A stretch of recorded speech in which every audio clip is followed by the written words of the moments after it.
My name is Thomas Proffitt. I'm a filmmaker based outside Philadelphia, PA, and I'm looking to create a life for myself writing and directing films. On this podcast, I give my take on things as well as interview friends, filmmakers, and interesting folks about just about anything. You can find the full podcast catalog at proffitableproductions.com/podcast. Profitable is spelled like my name with 2 F's, 2 T's. You can also find clips from my episodes there as well as my films. I hope you enjoy this podcast. Tom Proffitt Take. Welcome back to the podcast. It's the Tom Proffitt Take 8. And for this episode, I wanted to do something a little bit different. Normally I have a guest and I interview them. I'm sitting across from them, interviewing them, asking them questions, and we both fuel the conversation. We both, if one person's, having trouble running with ideas or coming up with ideas to talk about or keeping the conversation rolling, the other person is always there as a backup to keep it going. And I wanted to try doing a solo podcast, not just because it, occasionally you plan for you plan podcasts with people and sometimes things pop up and people can't do it or whatnot, and for logistical reasons, but more than logistical reasons, I wanted to try this as a skill, as a muscle to develop. As I heard recently on the Joe Rogan podcast, they were talking about people who do solo podcasts like Bill Burr, and I mean not like I'm him or anybody, but it's like I think the idea of developing that skill is an interesting challenge, and I wanted to try that. Plus, I think I find myself on these podcasts talking a lot, instead of listening when I should be listening to people. And I think this would be an opportunity to kind of expunge all those, all that, whatever, all that energy of, oh, I got these ideas I want to talk about. And then when I'm interviewing people, I can be focused on listening to them and asking them questions. So I think maybe that'll work. Who knows? Maybe it won't. But I'm usually when I'm meeting with people, I'm like, I got to talk about this. I got to talk about that. But I think the name of, I was thinking about this, and I think for this episode, I might even name this an honest take on my filmmaking career, just because I had some deep topics, I wanted to get into revolving around, big questions like, how does a filmmaker, a person like me who wants to write and direct movies, how do you succeed? And I guess to figure that out, we should start with the question of what is success? What is just checking my mic. What is my conception of success as a writer director? And I think I'd have to go back years ago when I first started thinking maybe it wasn't a crazy idea to try and become a writer director, or aspire to that, I mean, I started out just doing animations and whatnot, and wanting to do I was just making my own little movies, little stop motion movies to impress or make my friends laugh, and that's what it started as. And interesting parallels. I think I remember that what inspired me about Spielberg was that's what his movie career started out, but it wasn't animations. His was just making little movies with his friends at Boy Scouts and just showing them, and everybody just laughing and being in stitches. And I mean, I think that's really interesting and inspiring that, that's what he started with. And back when my computer went off, we got the Go Green initiative. I'm not printing out paper for this episode. I got the computer on, and forgot to turn off the sleep setting. So I have to make sure that doesn't turn off every so often. First episode without using a straw for my coffee. See, Darlene, I can drink coffee without a straw. So back where I was saying, Steven Spielberg, liking, his movie career starting, or in his words, starting when he made movies as a kid to make his friends laugh, and just being shaken to the core, I guess you could say, by that. I don't know if I was shaken to the, well, that's actually my words, not his. I just came up with that right now. But just being like finding that dopamine rush of, wow, I just got that reaction out of somebody. And I've never done that before. And I never thought I could do that. And so that when you're at a young age, that sticks with you. Much like I think I was talking with Kara on my last podcast, which is going to be going out soon.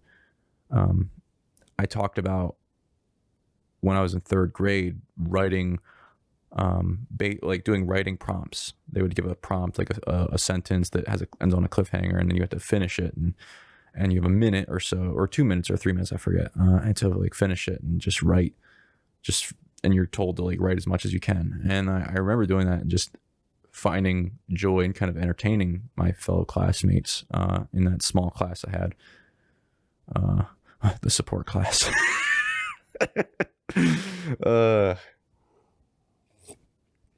But talking about, that's something that, like those things are what define you, and what makes you want to do what you want to do in life.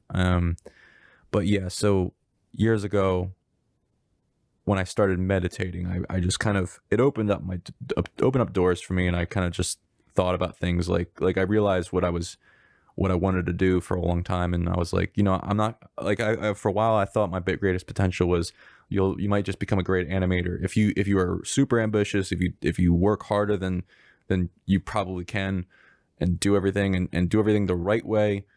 Your greatest potential is become maybe an animator at some company, or your greatest potential is Pixar. That seemed like the highest bar for me for a while, if I wanted to be happy in life. And I thought, that I thought that for a while. And then I guess when I started meditating, and I was telling Kara this in the last podcast, it's like it opened up doors for me that I didn't know I could open up in my brain, at least. And also just in doing things and making movies, I just I felt freed up. And I also just started watching great films and not being intimidated so much, and wanting to not being like intimidated by them, and being like, I could never do something like that, but looking at them and being like, all right, what can I learn from this, and how can I apply it? And so basically, I think when I was 17, but before that, I was interested in animation and whatnot. But 17 years old, I kind of just became, and I was in video production at the time, and I just kind of became aware I wanted to do this.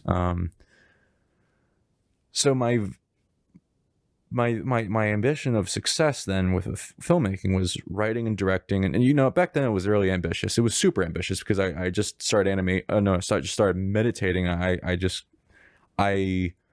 When you start meditating, and you kind of do it in a relaxed manner where you're not doing a mantra or something, you kind of, your brain is, there's a quote to sum this up. Beware of the wisdom you did not earn. And I think I heard Jordan Peterson quote Carl Jung, I think, on saying that. And I think from my experience, what that meant was, if you're just doing drugs or something, or pot or something, or you just start meditating or doing some mind altering thing, beware of your ego taking that to heart and thinking, getting attached to that. And what, at the time I allowed it to happen, not, being naively. At a young age like that, you grab onto I grabbed on anything I could for my self-esteem, And so that felt like a superpower to me at the time, just based on all my experiences in life up to that point. And I kind of just let it go to my head. And so there is a positive and a negative side to meditation, which I experienced back then.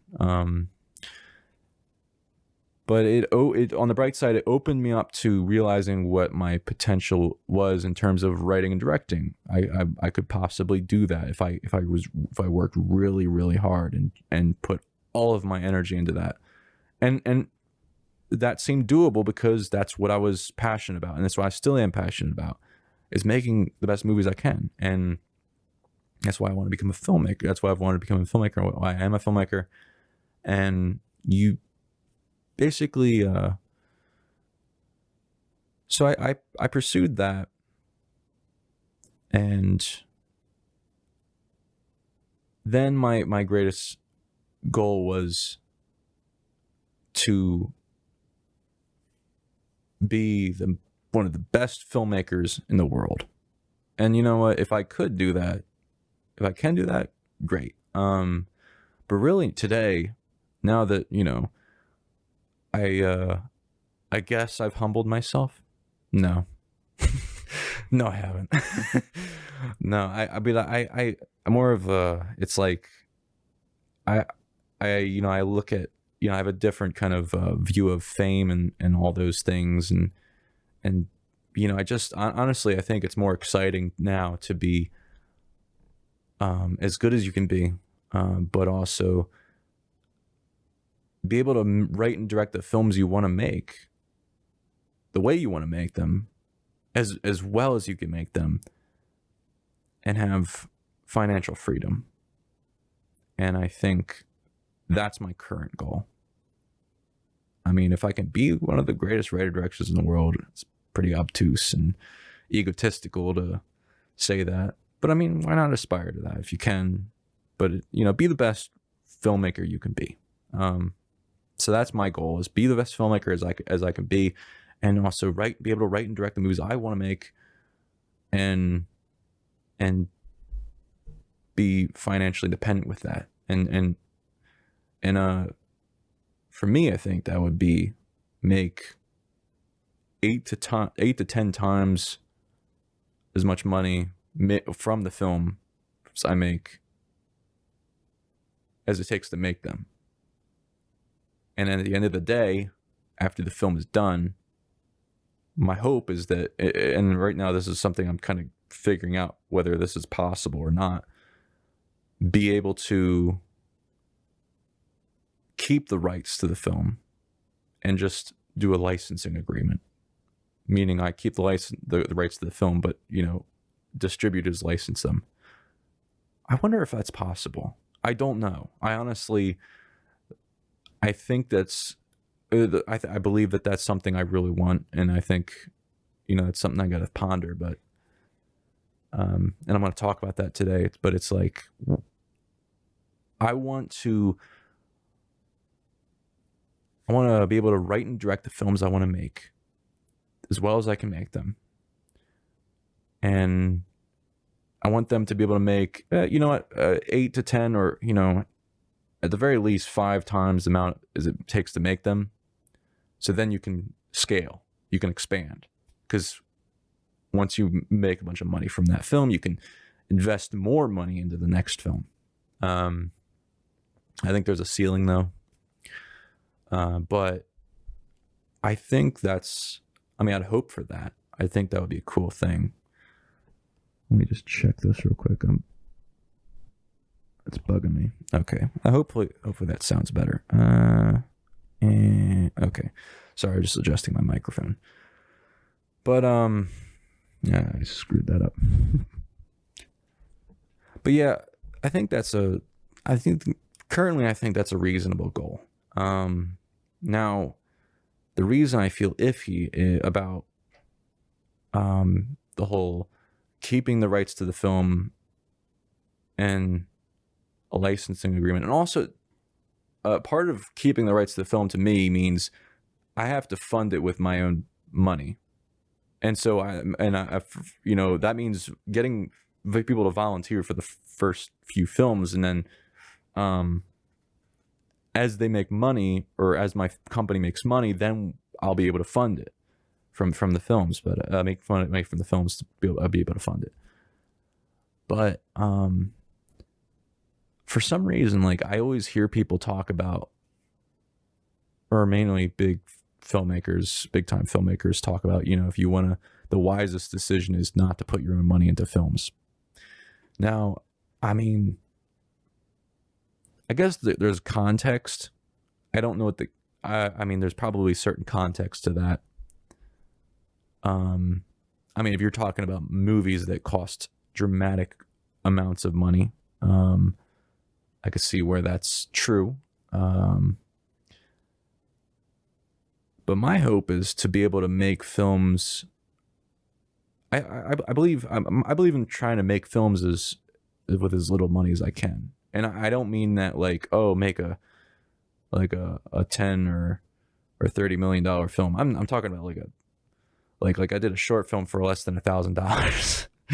Now I've heard film fest, like I read a book on film festivals that somebody recommended me, and they're like, you should invest $10,000 at least into a short film, and then more than that for like a feature film. Just scale that, and because the budget is obvious to the people reviewing submissions at film festivals, at like top tier film festivals, because this was somebody who reviewed or was a curator at a top film festival. I think was it Sundance? I forget.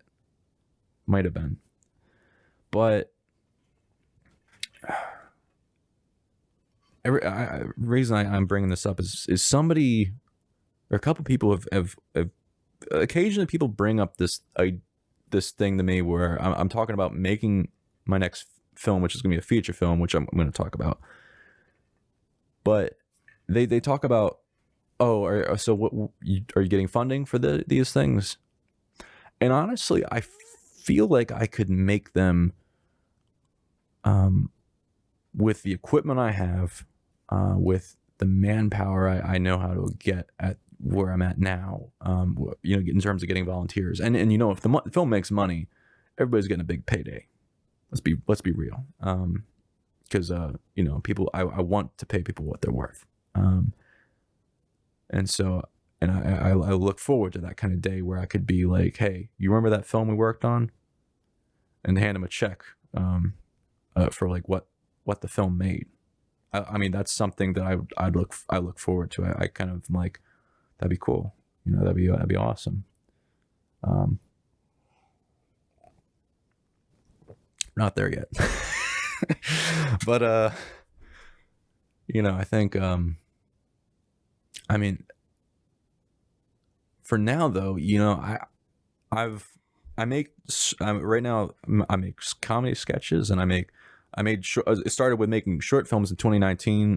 Was Feeding the Fire and Rusty Spade. Those were a masterclass for me in terms of how do I make films. Well, no, I've been making films for forever for little amounts of money, but it's like those were making decent films. And I guess long story short is the next film I want to do is a feature film, and we'll talk about, Tom, why are you making a fucking feature film? Shouldn't you just keep making short films until you get funding? Which somebody told me. And I'll get into that. Hopefully, if I remember, I will. But I want to make the next feature film at least with the equipment I have, and make it volunteer. I mean, I'll pay for money and gas for gas money and whatnot, but for each shooting day, to everybody. But it's like I want to try to do it for like the way I have been doing it. And if I can do that for a feature film, it's kind of like the thing I started this podcast talking about. Why am I doing a solo podcast? Why do I do podcasts? It's not necessarily, well, it partly is, hopefully this becomes successful. This becomes useful to people, but also just to have a skill to develop. I mean, I feel like even after doing 7 podcasts, I've gotten so much better at talking on camera, to talking to people, just talking to people in real life. You'd be surprised how much 7 podcasts, 7 2-hour podcasts, 2-hour give or take podcasts can do for you in terms of conversation, or me at least. And so it's that's what it is. It's building a skill. Like, okay, I've been teaching myself how to design a product, patent it, and then I'm gonna try to hopefully I can teach myself how to market and actually get it manufactured. You know, I'm doing that, but you know, there's a big chance that's not gonna work out. I'm not gonna get that far because that product it's not gonna get that far. But I'm doing it mainly because I value the skill I can learn from it. Same with the podcast. And I value the skill that I can get from making a feature film with a budget. If you don't include the equipment I already have, for like $1,000 or a few $1,000s or less than that. Who knows? I don't know. Excuse me. That was a burp. But if I can do that for a feature film, I feel like I'll be and really push myself. I have a few ideas of how I'm going to push myself to do better with that. One is there's the book Directing Actors by Judith Weston, and the last few films I've done, I've used that, but I didn't get to capitalize on it totally because I was either acting in the film or DPing the film I was doing it for.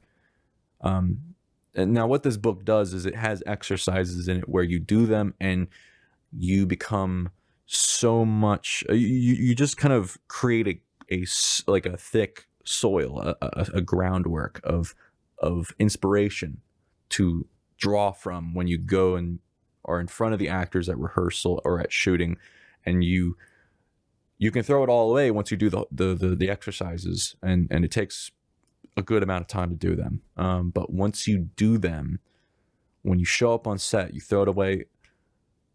Actors, you know, when I was doing Rusty Spade, we rehearsed for 5 hours. People showed up not knowing what the hell the script was about. I had answers for every question people had, I think, and really deep answers. And as I was giving the answers, I was like, "Oh shit, these are pretty good answers." I was patting myself on the back a little bit.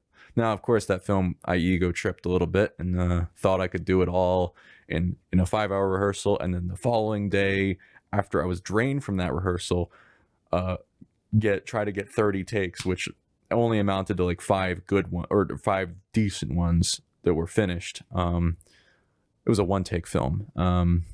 It was a learning experience. But you know, for this next film, I plan to put everything I've learned into it and do everything as well as I can, including those directing actor exercises. And what I plan to do is I plan to only direct the actors. I plan to have a director of photography on that film.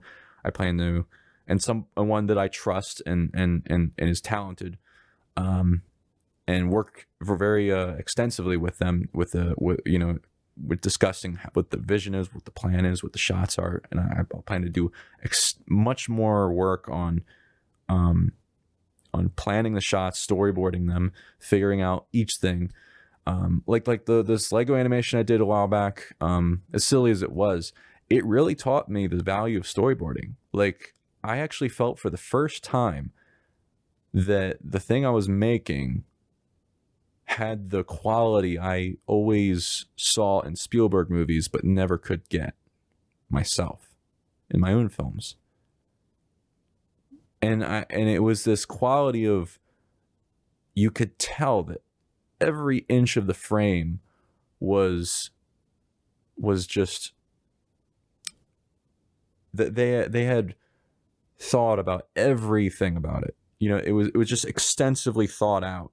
How do I put it? It was it was mulled over extensively, every inch of the frame, every you know, I wouldn't say pixel because they shot in film back then.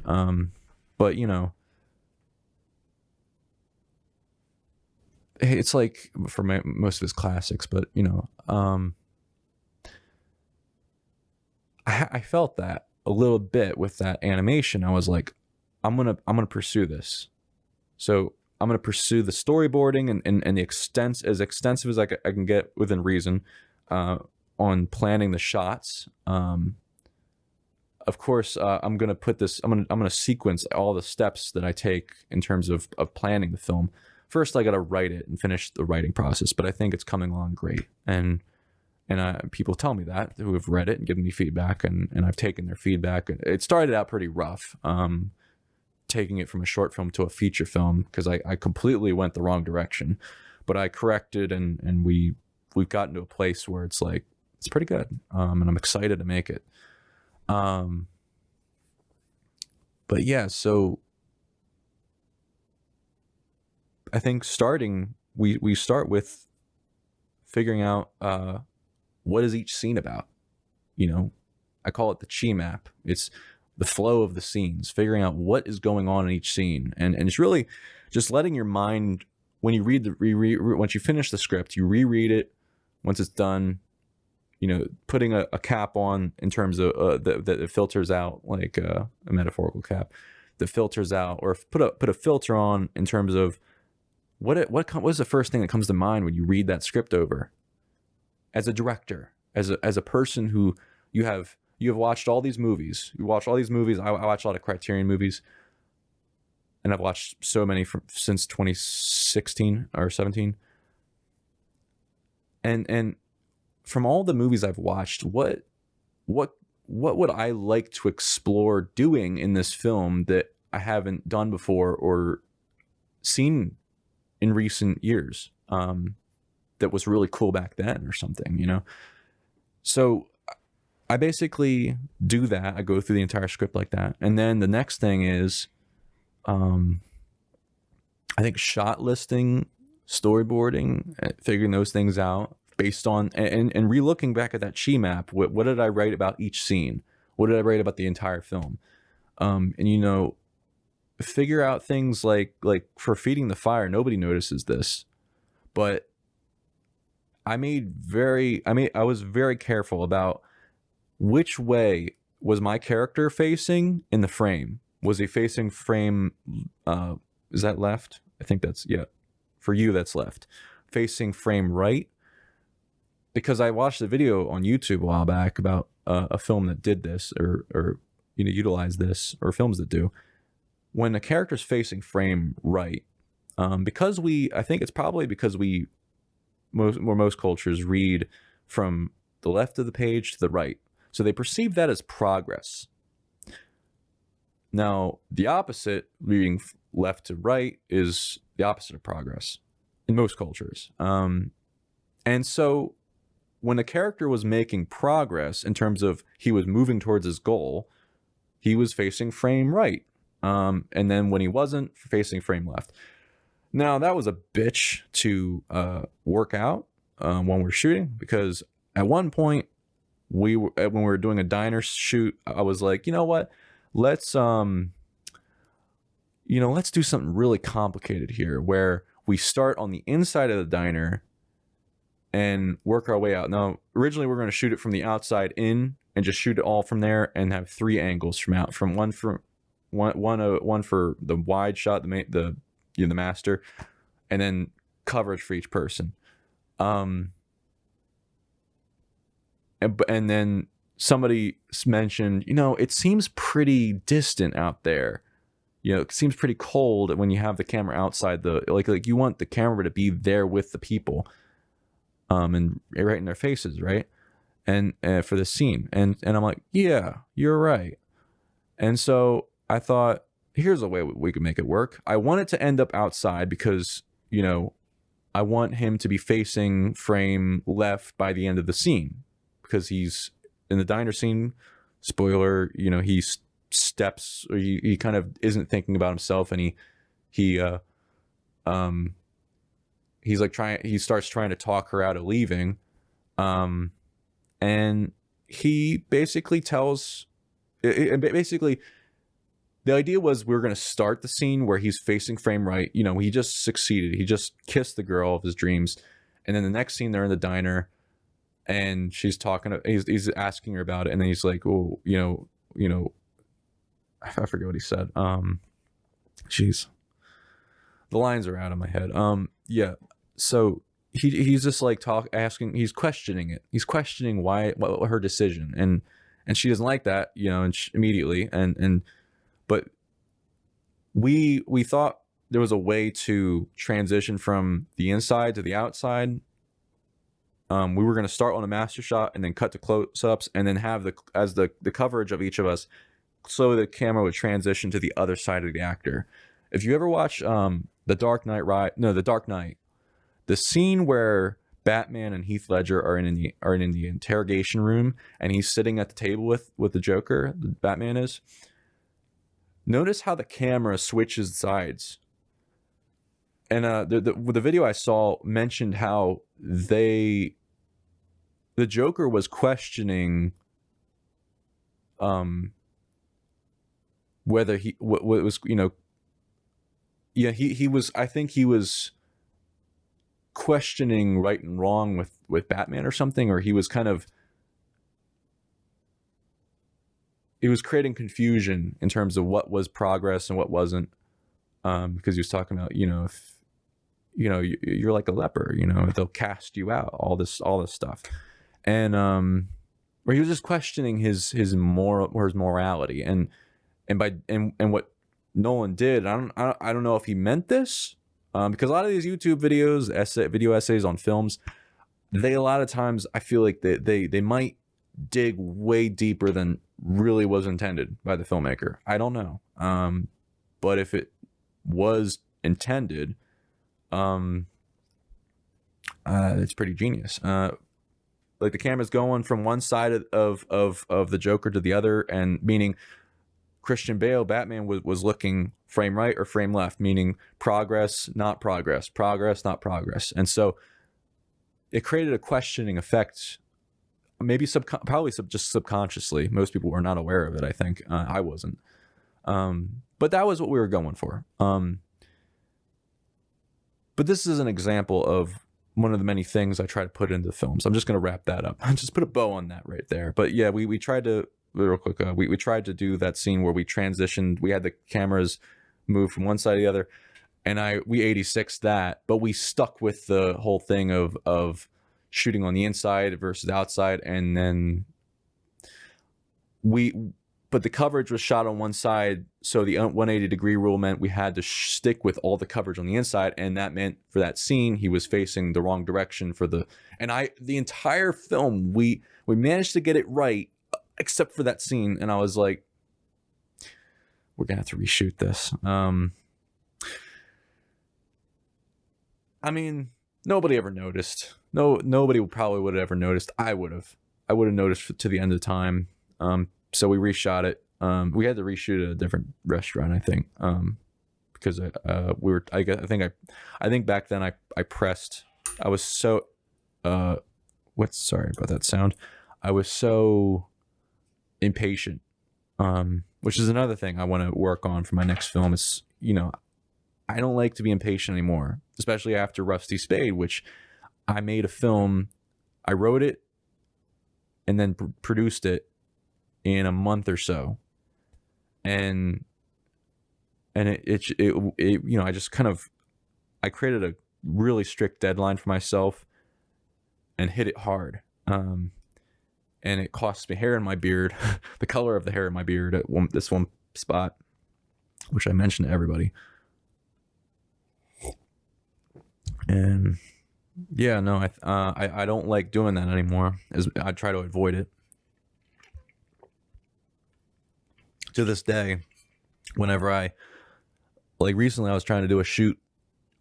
I was trying to shoot a sketch, which I'm going to shoot in late June or mid to late June. I was trying to schedule it within a few weeks or within a week. And I felt that same feeling. It feels like your insides are burning, which is not a good feeling. It's exciting at first. You're like, oh man, I'm so hopped up on this adrenaline, but it wears on you. And something dawns on you as you're doing it. You realize, there's so many logistical things you got to get into place. I had to get all these locations. I had to find a police station to shoot in. Like, all these things. I had to order a bunch of like costumes and whatnot. I had to do all these things. And to do that in such a strict amount of time, it's not going to, you realize it's not going to be as good as if you just give yourself a month to do it. And so I kind of realized, give myself a month or so. The reason I was rushing it mainly was because I wanted to do a sketch soon in the month, and that was the only day that people were available was that day, and then the next would be like weeks, like a month from then or so, which is kind of why I did Rusty Spade and didn't reshoot it or whatever. It was because people couldn't do it the rest of the summer, and we needed to do it in the summer. Yeah. Anyway, but I plan to do all these things better for my next film, for my feature film. Now, question of, should I do a feature film? Should I just be doing short films? Here's why I don't want to do short film again. Or not that I don't want to do a short film again. For my next serious film, and this doesn't include sketches. Sketches to me are, I'm doing very minimal prep.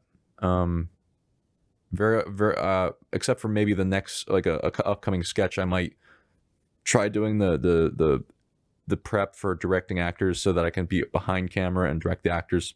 Excuse me, and work on that possibly. But I write the sketch I write the sketch before I even write the sketch. I plan it all out line for line while napping, and that's just how it is. And I do it because I try to minimize the amount of deep creative work I do, where you're kind of, it becomes a slog just trying to get through it. That's where the real writing or filmmaking is, or narrative filmmaking, or the feature film I'm working on.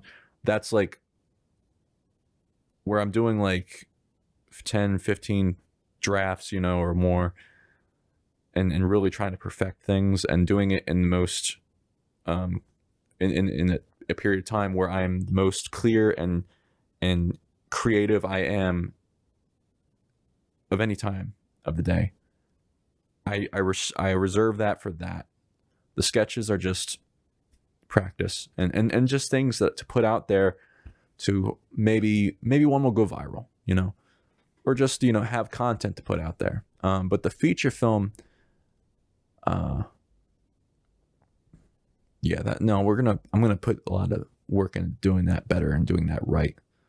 But I try to do the reason why I'm doing a feature film, not a short film, is, I had an idea for a short film that I would put a lot of work into, a lot of prep work, more than sketches, like a real film, like the amount of prep you do for a real film, and or what I consider a real film. But like I was saying, but I just felt like it just wasn't fulfilling, like I felt like, I think it's the reason I rushed Rusty Spade, and I was so rushed on Feeding the Fire.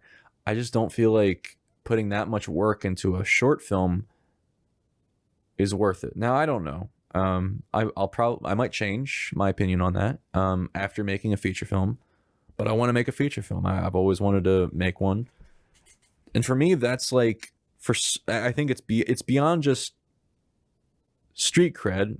Saying, "Oh, I made a feature film." There's something deeply fulfilling to me that I get from making and writing a feature film that I don't get from doing a short film. I noticed this since high school when I was doing short films in video production. I was like, when can we do longer films? I want to do something longer. Not because I want to waste people's time, I intend not to do that. But because I feel like there's much greater potential that I want to take advantage of that I don't get from short films. I want to tell a longer form story because there are things that you can do with longer form stories that you can't do with short films. Now, I believe in the skill of that you should develop and as a filmmaker of becoming the best short filmmaker you can. And I feel like I continue to develop that, but I want to also develop my skill of creating the best feature film I can, which I think is a totally different skill. Now, it utilizes a lot of the skills you get from making short films, but I also just want to fucking make a feature film. Like if anybody asks me why I want to make a feature film, don't you think you should just make a short film or a 30-minute film, dude? Like at the most. No, I want to make a feature film. Like, shut up. I really don't know what to say except for like it's just you feel it deep down. Your gut is telling you, I want to do this. Is my gut right or wrong? I don't know. I want to find out. But I think to go back to my goal of how do I find success, the success of making the films I want to make and finding financial independence from them and all those things. And I think right now my biggest hurdle is finding a way to get myself in front of my audience. Now there's an argument. There's that aids the argument of, well, why don't you just do short films? I don't know. I just don't feel like, I mean, I've been doing that and I do the sketches. I think that can fill that void maybe. I just want to try my hand at a feature film because you know what? Maybe my gut's right. Maybe by doing this feature film, doing it as well as I possibly can, and also doing it within the budget I want to do it, meaning not going out and getting somebody to pay for it and make it, but do it on my own, dollar and getting and rallying the passion of their filmmakers and actors. It's more so easier with actors than crew and filmmakers, because with filmmakers and crew it's like it's a chore usually, but actors it's an opportunity, and so actors are usually more apt to do it, especially if it's a bigger role. But it's rallying the passion of people who want to do it, who are passionate about the idea you're making, and trying to make it within your means as well as you can within your means. Now, what makes a great film? Big budget action, crazy complicated action, like camera moves that require ridiculous camera setups and lighting. Well, I mean, you can get great lighting without all those things. You can get great, sometimes the best camera moves are just a shot on a tripod. I'm learning that more and more now. Doing crazy, ridiculous, like handheld camera movements sometimes isn't that exciting or as exciting as just a shot on a tripod, as long as it's well composed and it reflects the story. But you learn that, you figure out what is right by doing the deep creative work, the homework, the prep work, which I plan to do for the next film. And so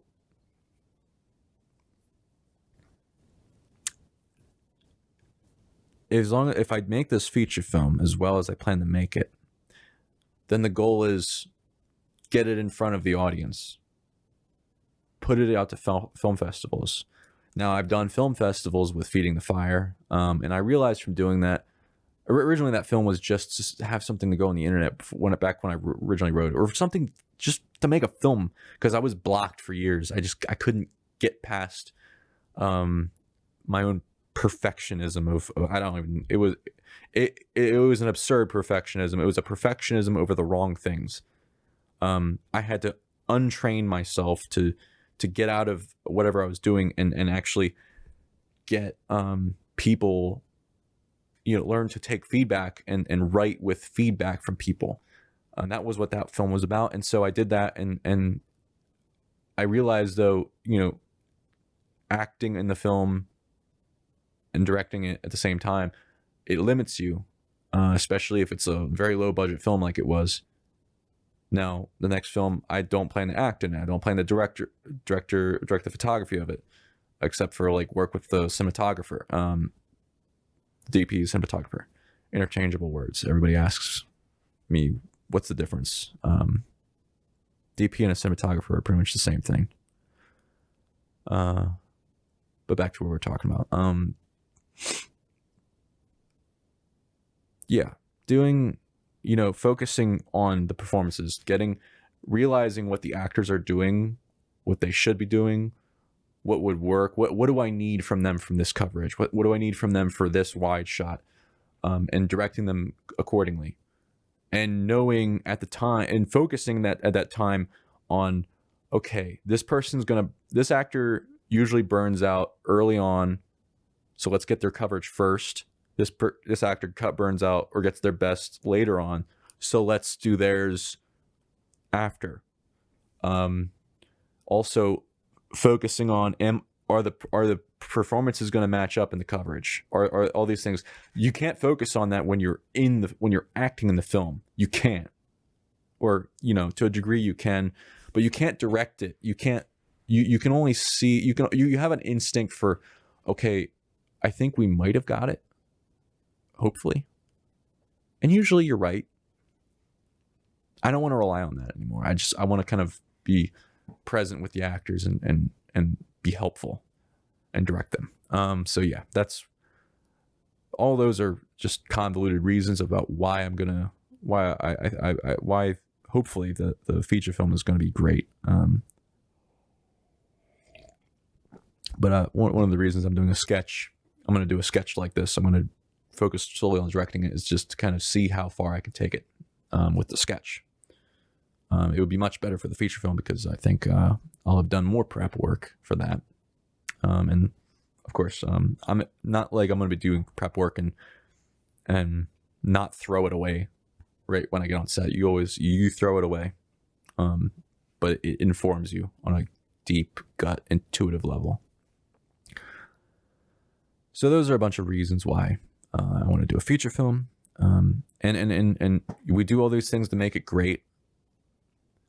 And then don't just put it out to low level from film festivals. I did that with Feeding the Fire. Now, for Feeding the Fire, that's what I should have done with Feeding the Fire. Put it out to random film festivals that aren't like big named film festivals. That works for that. It was a learning experience. I got to learn what it was like. But then again, I put it out during the pandemic. So they were experimenting with doing film festivals online. And so I didn't get the film festival experience, I guess, the authentic one. So, yeah, I have no idea. But, hopefully that's part of it. But if last year's like film festivals is what I should come to expect from film festivals like that, I'm not going to enter the film into the next feature film or the feature film into any of those kind of film festivals again.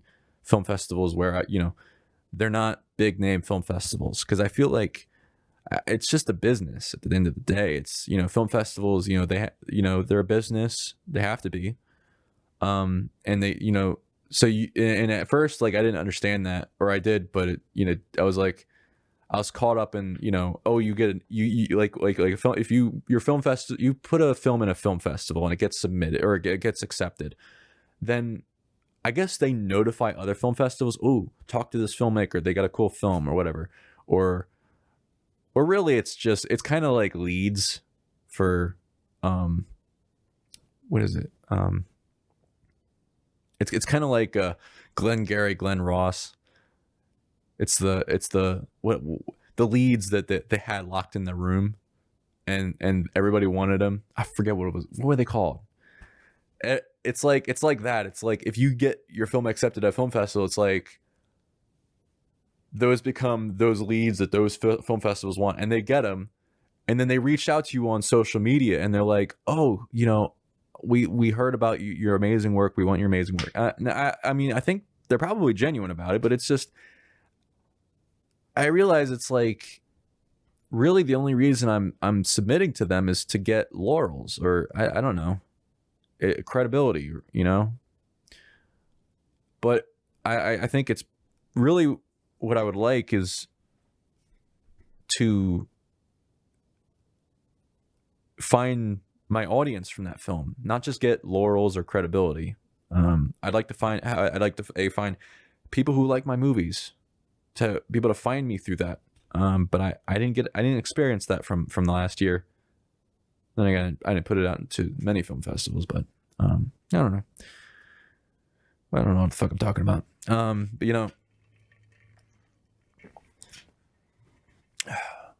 we're already on 53 minutes. So, or it says it on the camera. But yeah, or 50 minutes. I'm not really sure because I'm probably going to cut the beginning. But yeah, so I don't know.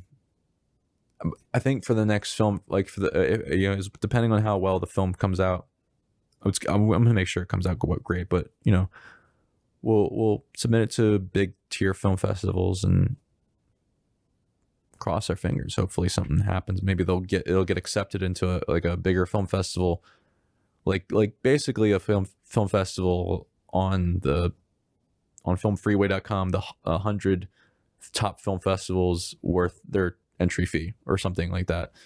It's a list and it has like a top level film festivals, and so yeah, like submitting it to them, submitting the Oscar qualifying film festivals. Not saying it'll work, but who knows if it's a good enough film. But yeah, I think that's my goal right now is in order to achieve the goals, it's to make the best film you can. So that's what I'm working on. And of course do sketches, and the sketches are to possibly find a following on the internet. Yeah, and I'm gonna try it for the next film where I don't find funding like most people do for films. I'll see what I can pull off with the equipment I have, with the resources I have at my disposal, and see how that works. And then for my World War II film, debate whether I will go the route of securing more funding and whatnot, and because I feel like I could still pull that off, but of course it'd probably be a lot better if I can get funding, but you can hurt my stomach. Yeah. So let me check some of these things on this list of geez, that stomach rumbling. So I guess to summarize, I started this talking about success that I'm trying to achieve with my filmmaking career. And it's like I want to make the films that I want to make. I want to make them the way I want to make them, as well as I can make them. Be financially independent. Still be able to own my films. Excuse me. Now, if I'm gonna secure funding for my films, it's like I feel like that you're throwing away that opportunity, the opportunity of keeping ownership of the films and rights to them.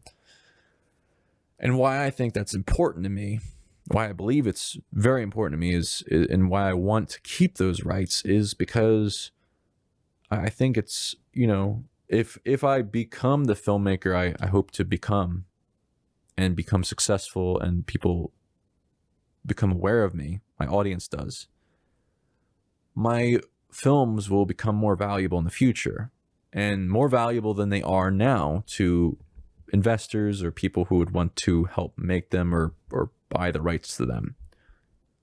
Like, I had somebody try to buy my script for me for $500, and I was like, I've been working on this for 2 years, man. Come on, like, no, it's not for sale. Like, I can't, like, see, like that, like, that's why you want to hold off, because it might not be as valuable to people now, but it will be if you stick with it and you do your best work with it.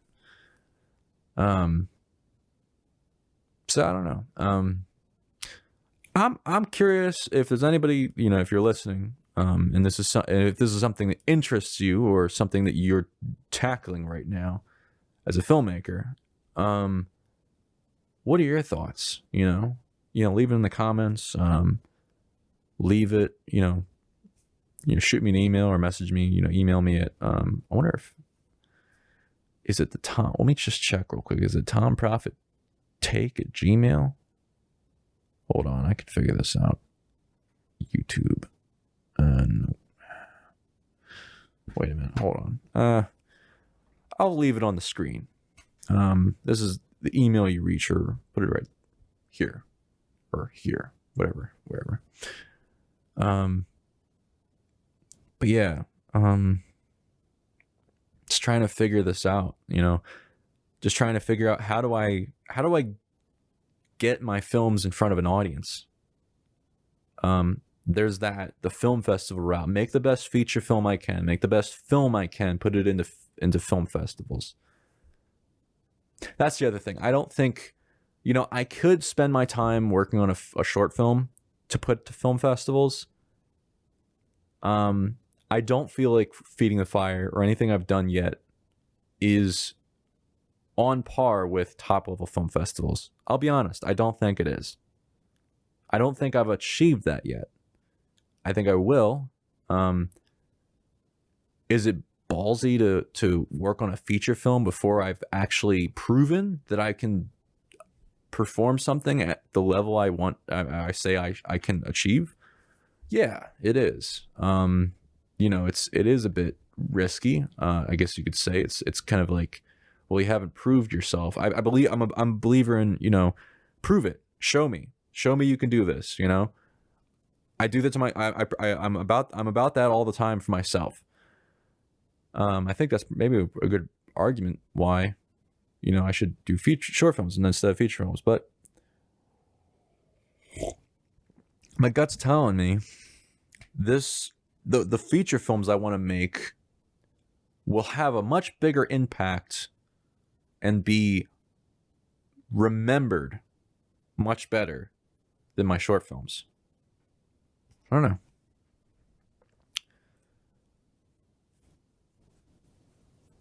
Yeah, I don't know. Could be right, could be wrong. In the meantime, other than the feature film, going to festivals, make the best feature film I can to festivals or short film in the future. What about sketches or internet content? Something to how do you get content in front of an audience? How do you get a following? Because right now I'm doing the podcast where I record a podcast, and then I re-listen to it because I don't have somebody to do it for me. I re-listen to it and take notes on what would be a good clip, like a good 5 to 10 or more minute clip, and then break it into clips. And then upload the full podcast as well as clips, and get thumbnails and everything for it, catchy thumbnails and titles and whatnot. And it's kind of like fishing, putting bait on the hooks or on a bunch of hooks and just throw them out. I'm just lining up fishing rods on the shore, or like on the edge of the creek or the river or whatever, and just putting bait on the hooks, throwing them out, just putting them, having a stand that's holding them, and I'm just waiting for them all, one so that one picks up. One did start getting more views than the others. I mean, like the others were getting like 1 or 2 or 5 views.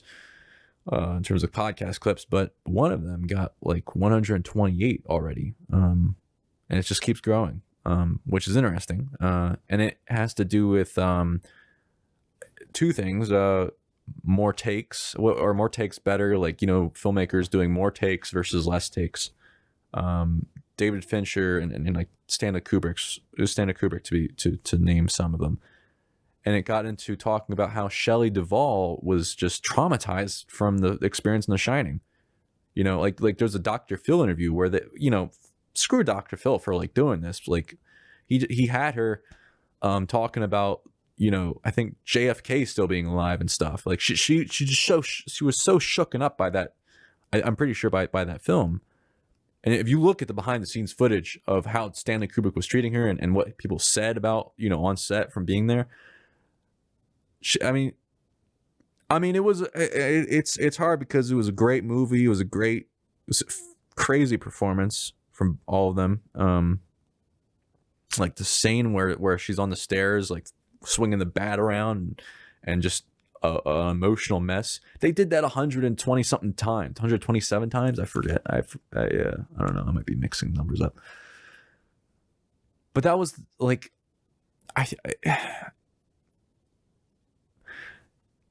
is it worth it, to do that to somebody?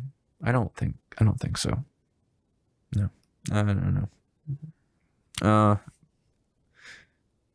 I mean, if they're game for it, if you're working with somebody who's like, I look forward to doing a bunch of takes, because then you, like David Fincher, it's like you're doing all these takes, you're doing 50 takes or like 60 takes to remind the actors, we're here just to do it, to just go through the motions of it, or not go through the motions, but like go through it and try different things and experiment. And it takes the pressure off. I don't think I want to do that, or I don't have the luxury of doing that within my current resources with filmmaking. I mean, at best, I think my next feature film, I'd be rehearsing all the scenes, and then getting a few takes on set to really nail it with the actors. Then again, nailing isn't the right word, because you're not, if you're aiming, if you're trying to hit the mark consciously, it's like it makes it harder to do it well. And that's why doing a bunch of takes works for him, because it's like you doing a bunch of takes, you're just like, you're reminding yourself, it's not about nailing it, we're just doing it, which is a different mindset. And it relaxes people on sets, his sets, I hear, which is what he aims for. Also, I think he tries to exhaust the actors, but yeah, no, that was a clip that we were talking about. But back real quick, I think there is a value to, pressure of you only get a few takes or one take. It's a different performance. I hear like the Coen brothers do that a lot. Also, Clint Eastwood does like one take, if you're lucky, two, on his films. So I don't know. I don't think there's any hard, fast rules. I mean, I think if you can get between 7 and 15, you're golden, 7, 15, maybe 20 tops. I don't know. I think my next film, it'll be interesting to see how, when I'm focused solely on the actors and helping them get the best performance they can, how that improves their ability to act, and how it changes the dynamic of nailing it or per se, but getting the things that we need so that we can be like, okay, we got what we needed, and then be able to bounce, and to the next setup or shot. I think yeah, that'll be interesting to see. But back to what I was saying. The podcast is just fishing. It's fishing for the audience, to see, how can I get the audience, my potential audience in front of me, watching my stuff, knowing or being aware of me. Because here, I post a video on YouTube or something. It's like the algorithm doesn't know about me. Now, maybe it's the quality of my work. Maybe it's, then again, some people who, see my work, it's like, they're like, how does this not have more views? It's like, I don't know. There are people who think that, my films are of quality. They should have more views. And so I think that they might be right. I think they're right. So, and I think the way people talk about the way to break through the noise is to just pump out more content. Now, the problem I have with that is I want my content to be of quality. To me, I want it to feel like I really put it to the test. Like I made sure, like I didn't do something that was dumb for no reason. I want it to work. Like when I do a comedy sketch, I always get, I spend put a lot of time into thinking about and getting it, and I don't push ideas out before they're ready. I don't believe in that. Now, if you're writing a feature film, or no, if I'm writing like one of my more serious projects, I write each writing day. I do have to write, and I have to put my best ideas, or I have to suck. I have to just allow myself to be bad, to write bad stuff. Because the next day, I know the next day I'll be able to come back and read what worked and what didn't, and learn from it, and rework it, and then rewrite it.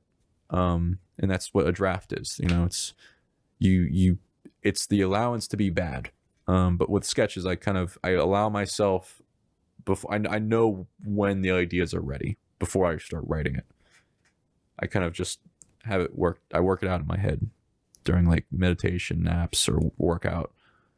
But yeah, no, I like quality. I try to put my quality in my work. And part of doing that is, I can't really do it on a super regular basis, like weekly or whatever. I wish I could. But I don't want to at the cost of what I know is the cost, which is what I deem as quality from my work. Quality where I can look back at it and say, I felt good about that. I could see a few things here and there I could have changed, but overall, I feel like I can look back and I can enjoy it. As an audience member, that's what I want. I want to be able to look back at my own work years from now and say, even though I know I could do a lot better now, I'm still entertained by what I saw. I still feel like at the time I did the best I could with what I knew and what I could do. And for me, that's another definition of success with filmmaking. That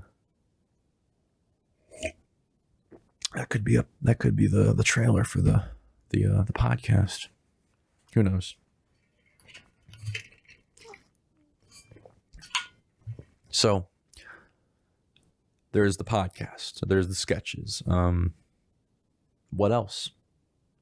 I don't know. Maybe I put trailers to the videos for YouTube on my Instagram. I could try.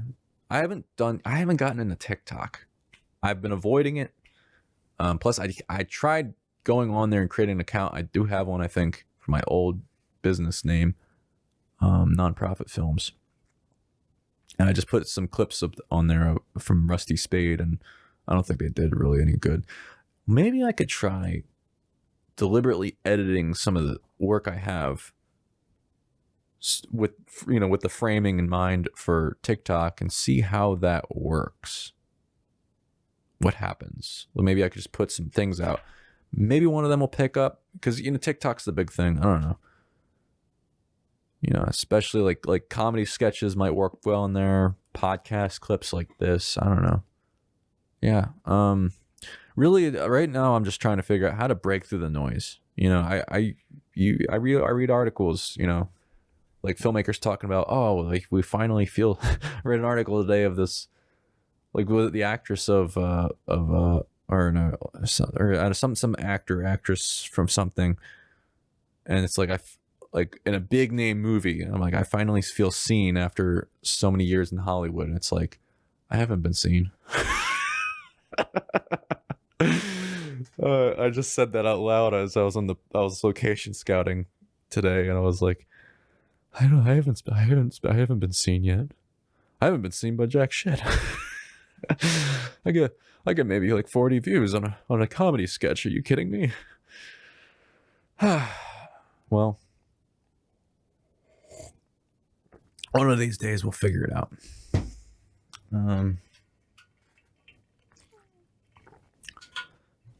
Trying to think what else. Oh no, where to go? So some of the other things I wanted to talk about possibly was, you know, in terms of equipment, this probably isn't a good way to end it. In terms of equipment for the films, you know, the Pocket 4K cinema camera, which I'm shooting on right now, which is the camera I love. I use it for wedding videography. I use it for all of these things, and I feel like I've got the system worked out for me with these cameras. I know people say, I know that there's black magic cinema camera haters. I get it. Like, you know, they're not perfect. I mean, don't get me wrong. Like, and don't take it personally, camera. But I think it's like, yeah, I get that there's, you know, of course, it'd be great if it had in-body stabilization. It'd be great if it had better battery. And of course, the new 6K Pro came out. It's like the Pocket 4K would do better with a swivel screen, like the 6K Pro. All these things, autofocus. And you know what? I run into glitches a lot with like DaVinci Resolve, and I transferred over to DaVinci Resolve when I got my Pocket 4K, mainly because I had I've been using a almost 10-year-old version of Adobe Premiere, but so that's a whole nother thing. I mean I get it. But I have a really I like my setup the way that I have it with like I have a way to, you know, go very handheld with it and still be pretty stable. I mean I get all the downfalls, but I have a little battery brick on the bottom, the Core something SXW something, I forget, Power Edge something, I forget what it's called. It's on the thing. I can't really read it from here. I mean, that works well for me. That fits my needs. I have 4 hours of camera battery life. That's perfect for me. And you know, I don't know. I dig it. I mean, I'm a huge fan of the camera. I love the image quality out of it. Now, it's not Netflix approved. Now, what does that mean? Yeah, like I did some research on this a while back, and I was thinking, what do I need to like get an Ursa camera, like use an Ursa camera or something better to, you know, if I ever want my movie to get on Netflix or some, you know, serious streaming platform or something. And I think, you know, based on my research, the reason why it's not Netflix approved is because of the time code. There's no time code in it, and I've witnessed the issue with that when I shoot comedy sketches. I shoot multicam. I shoot on like more than one pocket cinema camera, or podcasts. You know, recently I did it on 2 cameras, and also weddings. The issue with not having time code is not. It's not an issue of syncing it up afterwards. Yeah, it helps. It would make it easier to sync up all cameras. just instantly, like a click of a button probably. But the real issue is when you hit record, the millisecond that you hit record on one camera is not going to be the same millisecond that you hit record on another camera. Odds are it's not, unless you're like the Flash and you can just hit it at the right moment. What I mean by that is there's 24 frames a second or whatever frame rate you're shooting at.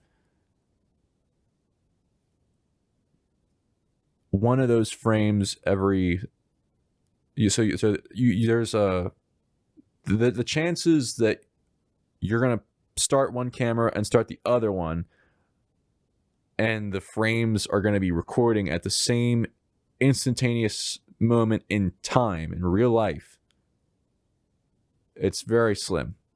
But if you have time code, I think what that means is, your cameras are going to be synced up in terms of you hit record on this one, and this one, they're going to be recording their frames are going to be lined up at the same millisecond in time or close, probably.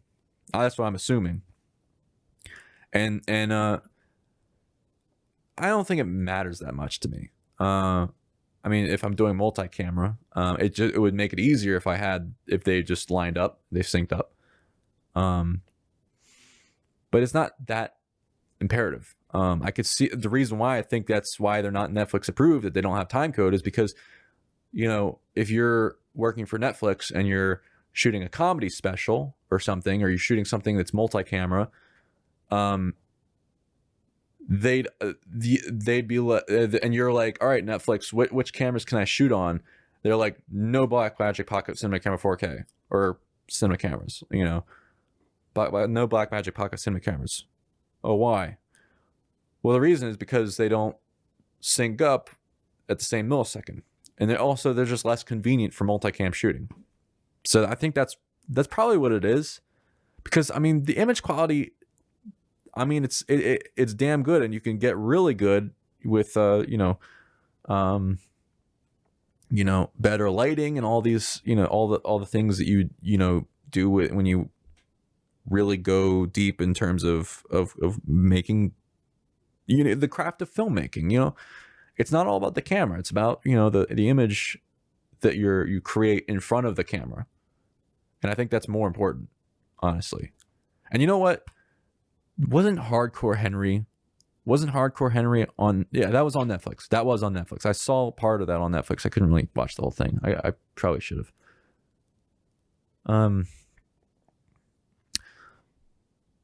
Wasn't that shot on a GoPro or something?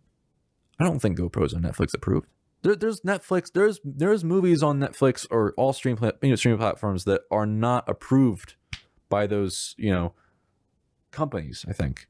And it just goes to show, it's like, if you have a good story, if you have a great story and you execute it well in front of the camera, doesn't matter what camera it is. It could be a freaking iPhone, dude. Shoot a movie on an iPhone. Now, I'm sure, like, if it's good enough, it'll get accepted in the top tier film. There was a film that I heard about where this filmmaker, I think it was I forget what it was called or who it was, but it was on Criterion Channel at one point, and it was like this filmmaker who in another country, I forget what country, was banned from filmmaking for doing for making political statements in his movies that the government of that country his country didn't agree with, and so they banned him from filmmaking somehow. And so he was in his hotel room making a movie on his iPhone without their awareness, and he got it smuggled out into a film festival, and I managed to get into a big name film festival. I think it was the Cannes Film Festival. I forget. It was an iPhone movie. So it's like, at the end of the day, like, Pocket Cinema Camera 4K is a great movie camera. It's a great movie camera, and you know what? If you make a great movie on any camera, especially this camera, you know what? You're golden. You know, this is it's a. I think the equipment I have to make my movies is more than good enough. So, you know, the only other area where I can see where I'd need funding for movies is like if I'm, you know, if I need locations, also to pay people. I want to pay people, but I think it's probably wiser in this day and age to start making money back from your films before you start, you know, trying to you know, like spend uber amounts of money if you can just get people to help you out and to donate their time. Now, if you make the money from the film, pay them. You know, that's my belief. And so yeah, I think it doesn't matter what equipment necessarily. If you just get the best equipment you can, the equipment that seems ideal for you, or not, maybe not ideal, but like, I mean, this is ideal for me. I mean, it is. So, I mean, I think with this equipment, I can make the movies. I have been able to make the movies I want to make, and will continue to do so, I think. And so I think that helps me with. See, I think not having another person here to bounce ideas off of and whatnot, it drains me quicker. So that's the challenge of doing a one-man podcast, I think. So I'm realizing that now because I'm teetering out. I think I've talked about everything I had to talk about. Yeah.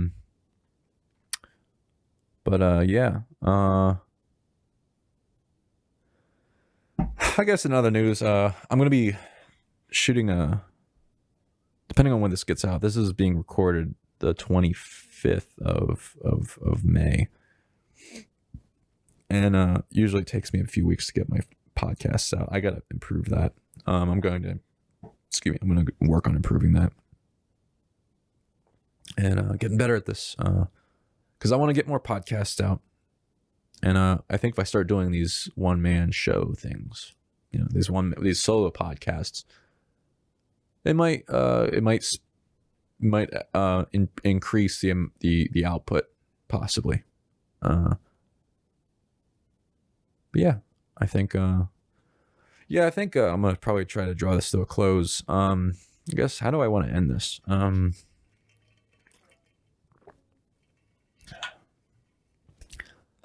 Excuse me.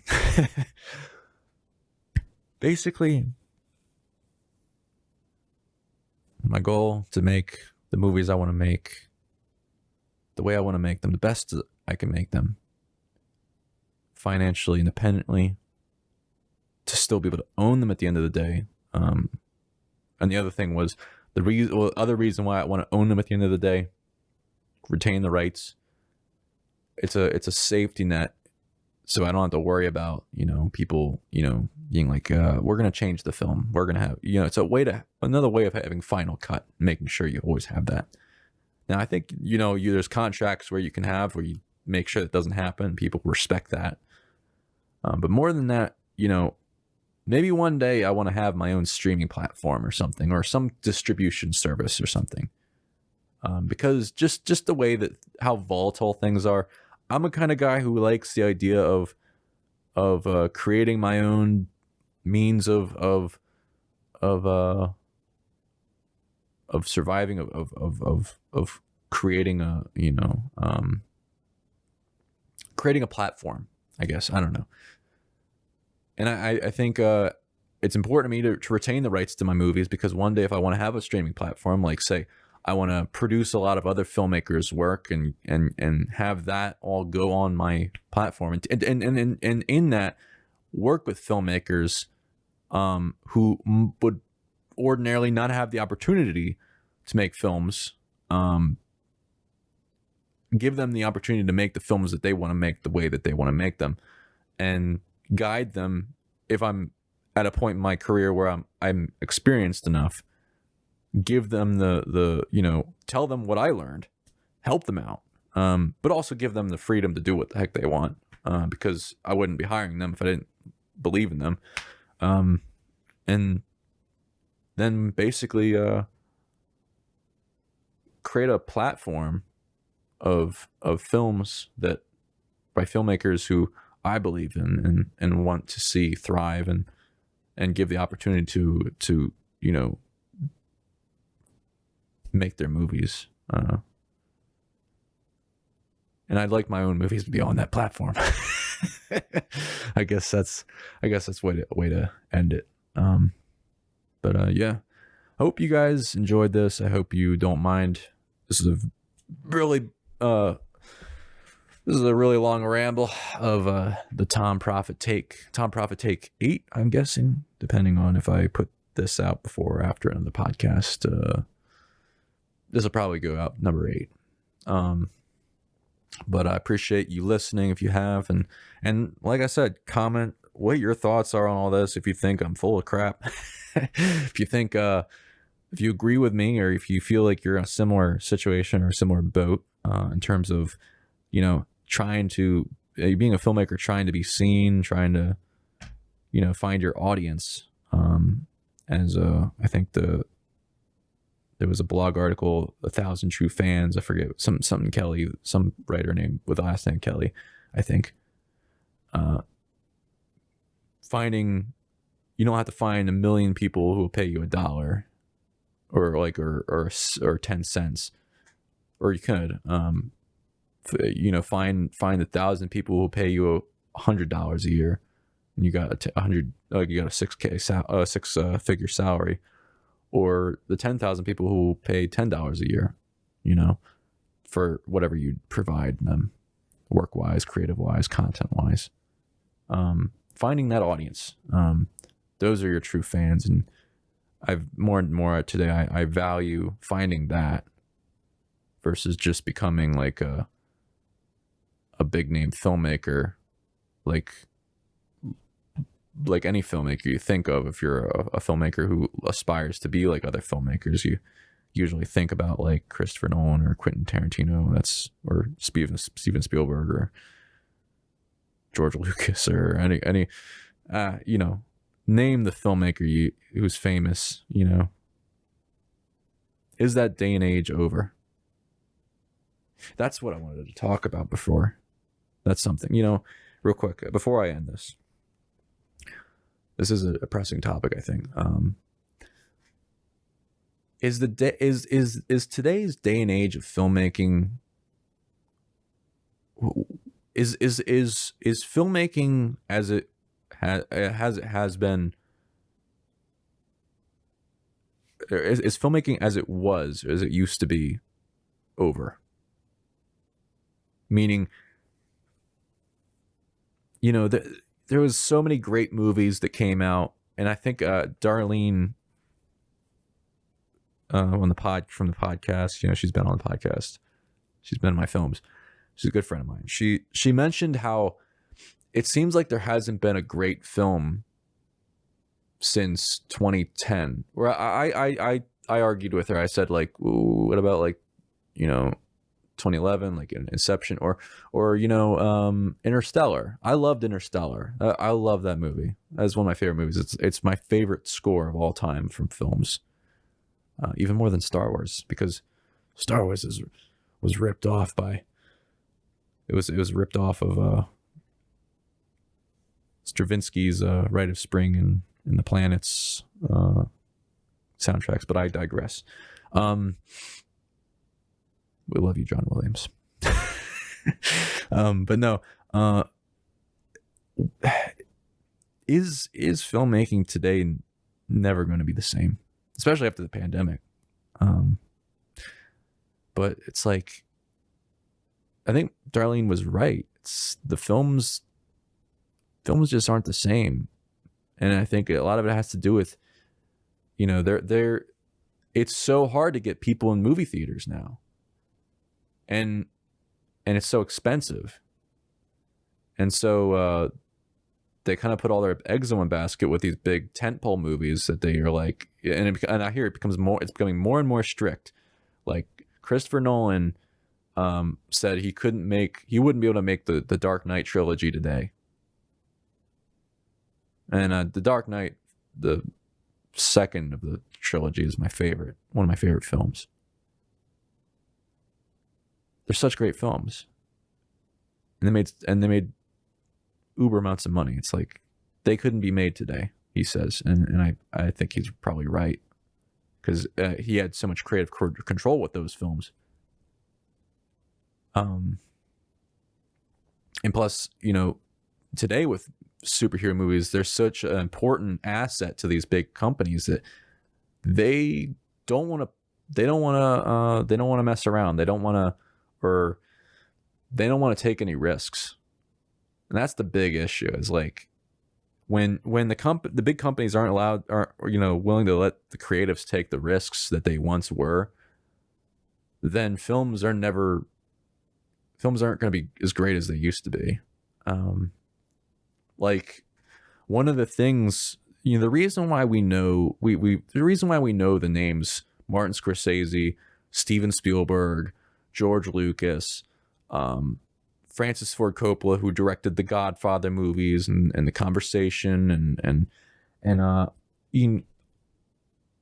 lot of these great filmmakers who we love. It's that they all, Brian De Palma, they all came into it at a time when the studio heads were dying off. They didn't know how to make like the new ones that came in didn't know how to make movies, and they didn't know any better.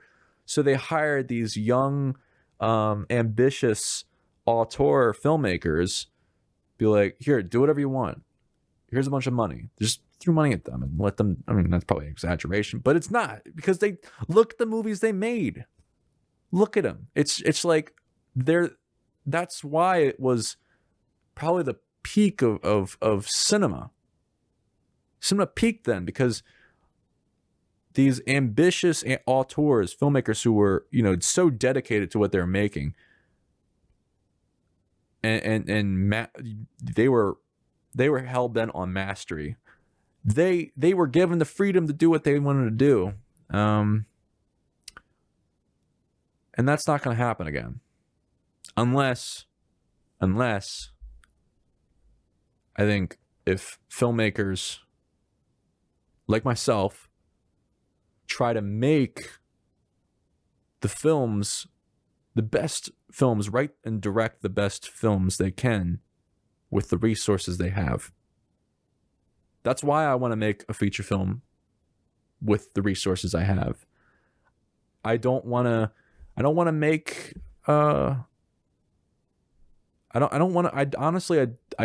I may change my mind about this, but I don't want to make a movie with $100 or hundreds of thousands of dollars that isn't mine. Because at the end of the day, if it's mine, I know I have the confidence, and plus I'll do the planning. I'll make sure I get my ducks in a row before I start production. I'll have the freedom of knowing, if it's my money, that I'm not going to get the plug. They're not going to pull the plug on me. My production, like I'm not going to have to worry about that, because I found it's, and I believe this. It's like if you have a really if you make a really shitty film, especially on purpose, or you keep going through the process of making a film after you've had the wool pulled out from under you or something, or you have a really negative experience with the film, that could potentially, especially for me, I feel like that could definitely knock me out as a filmmaker, like the future of my career. Not just like I wouldn't be able to get funding for my next films or something, but it's like I wouldn't be able to recover psychologically, and that's what I worry about. It's like if I give control of some sense to somebody else,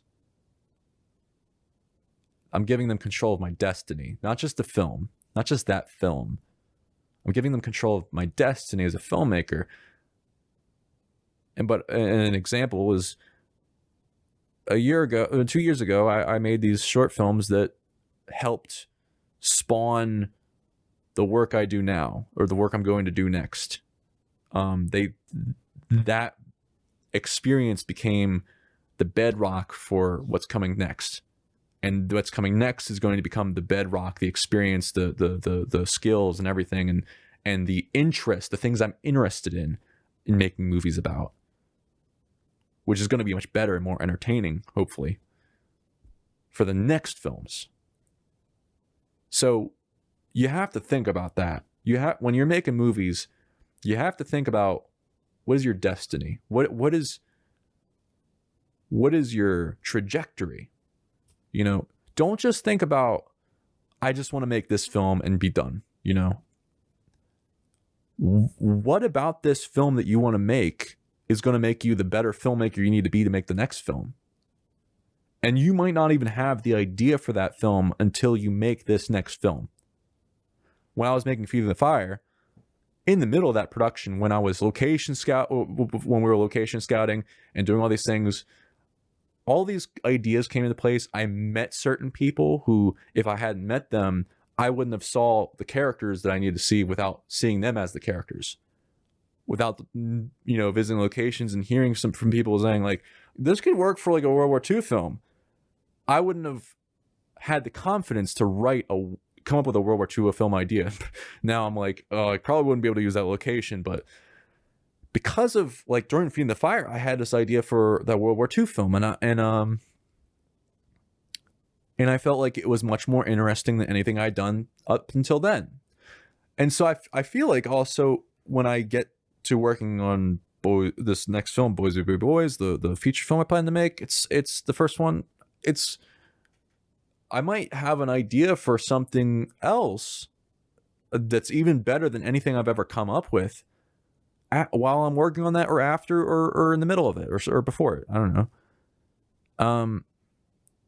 And so you have to think about that as a filmmaker. It's a constant process of mastery, and part of that mastery and part of the improvement comes from what you learn on the films you're working on or have made. And especially when I acted in Feeding the Fire and directed it and did all the things I did, also did the directing, actors prep, and everything, or storyboarded the animation, or learned the hard way how to not make a film with Rusty Spade, or how to rush something. I think it turned out fine. I bust myself all the time on it, but it's everybody, the people who were working on it, they liked it, and that's what matters. That's what I cared about. That's what I was afraid of. That's why I have white hair in my beard, is them not liking it or feeling like I, wasted their time. These experiences compound, they join together. And they inform you for the next film you're going to make. And also, the harder of experiences you have in filmmaking, like the harder, the much more difficult, more challenging experiences I had, like with Rusty Spade and whatnot, it results in my interest in stories being of character and in scenes. It results in those scenes and those characters and the stories being about bigger challenges, more interesting challenges for more people, I think, or I assume. And as I continue to experience harder challenges with filmmaking, and harder days of filming and whatnot, and all these things, it's and just as I evolve, these things are going to influence what kind of movies I want to make. And I think it makes my next movie ideas more interesting. I think it's been true. And so that's what it is. It's not just about ownership and whatnot. It's about being, it's about not just about control of the film or the final product of the film, that too, but it's like, it's control your destiny. Because if I feel like the moment I make a bad film, or worse, I allow myself to make a bad film, a really bad film that in the future I look back on and it makes me sick. I feel like that can hurt my trajectory as a filmmaker, my learning, my mastery, my process, and could hurt or help the quality. Like it might be a hard lesson, and as long as I bounce back from it right, I feel like I bounced back from Rusty Spade. Even though it wasn't that bad. I mean, it was decent. It was good. It was good. But yeah, I think a good example is if you willingly say, all right, I'm gonna accept this uber amounts of money to make a film that I don't want to make, just so that I can fund the films I want to make. I've heard that from great filmmakers that if you do that, you never actually go on to make the great films you wanted to make. You lose that part of yourself that it's like you lose your innocence. You lose your, part of your psyche is gone. I felt like I almost ran into this situation where I was making a film that I didn't want to make, or I thought I did, but it was actually a film that somebody else wanted to make, and it messed with me a lot, and I backed out at the last minute. Which honestly I think was probably a wise decision, because I didn't want to be there. I didn't want that to be the first film I made in 5 years. And as I was doing it, I just felt sick to my stomach every day, and it got worse and worse and worse until finally I was like, if I don't pull the plug on this, like, this is going to change the way I make movies, and I'll never be the same. And I think that's true. I think that would have been true. I'm glad I never had to find out. But I think if you go that route, if you go the route of making a film that you believe in your heart of hearts is not what you should be making, and you go forward with it. Now, if you have no choice, I don't know. I mean, if you have no choice, maybe you can give yourself the benefit of the doubt or something. You can say, I made a mistake. I got myself in a situation, but I had to persevere through to get out of it. I didn't want to be there. But if you are in a situation where you can get out of it, you don't, what does that do to you as a filmmaker?